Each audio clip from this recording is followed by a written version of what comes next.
Alright, let us talk about one of the biggest casting stories to hit the superhero world in a long time. Scarlett Johansson, one of the most iconic faces of the Marvel Cinematic Universe, is now circling a major role in the Batman Part 2. Yes, you heard that right. Black Widow herself might be crossing universes and stepping into Matt Reeves' gritty Gotham alongside Robert Pattinson. So today, we are breaking down everything confirmed, everything rumored, what this casting could mean for the tone of the sequel, and which DC characters Johansson might be perfect for. Let us get into it. Reports from Deadline have confirmed that Scarlett Johansson is now in final negotiations to join the Batman Part 2. That means she is not just being considered, she is actively close to sealing a deal. The first outlet to report the story was Nexus Point News, and since then, multiple sources have backed it up. DC Studios has not commented yet, but the industry chatter is loud. If this goes through, Johansson would first finish shooting The Exorcist, then move on to the Batman Part 2, which is set to begin filming in 2026. That gives Reeves' team time to finalize her role, lock in the script details, and shape her character's dynamic with Pattinson's Batman.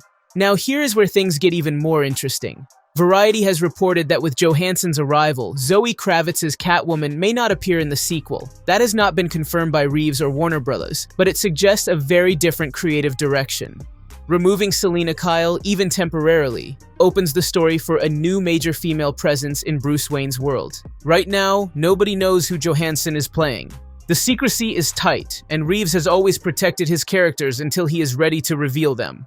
But the fact that so much effort is going into hiding her role strongly hints that she is playing a major DC character. Not a cameo, not a small side figure, a central force in the story. Look, I really don't want to hurt you.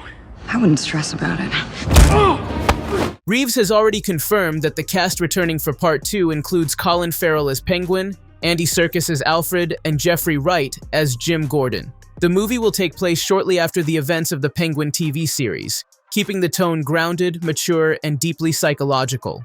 In an interview from 2025, Reeves said he is pushing the sequel into new territory for Bruce Wayne. He described the script as something that reaches farther and digs even deeper into the character than the first film.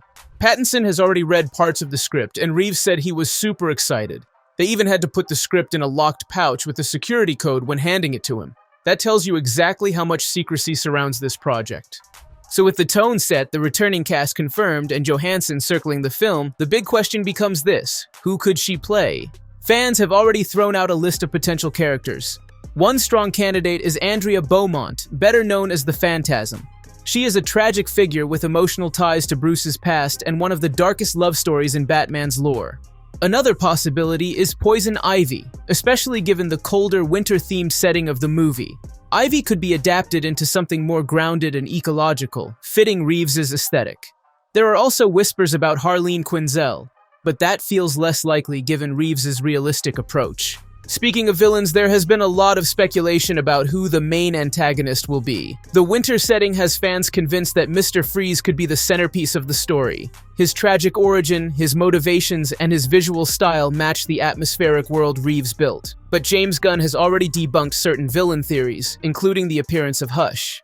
So nothing is confirmed, but the creative pieces are starting to align.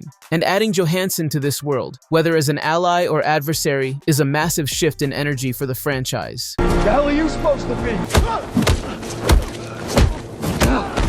I'm vengeance. Remember, this movie is not part of the main DCU. It belongs to the Elseworlds banner, meaning Reeves has full freedom to craft his own tone, visual style, and character dynamics. That autonomy is one of the reasons Pattinson's Batman feels so distinct from other versions. And Scarlett Johansson stepping into that sandbox? That is a huge statement about the level of talent Reeves is pulling in. The Batman Part 2 will hit theaters on October 1st, 2027, and it is one of two major DC movies that year, alongside James Gunn's Man of Tomorrow. That means the hype is only going to grow as we get closer to filming. So that is everything we know so far about Scarlett Johansson circling a major role in the Batman Part 2. If this casting goes through, it could reshape the sequel in ways we have not even begun to imagine. If you enjoyed the breakdown, make sure you like the video, share it with fans, and subscribe for more updates. And do not forget to follow on Facebook for daily news and deep dives. Tell me in the comments which DC character you think Johansson is playing. I don't care what happens to me. It's only gonna get worse for you.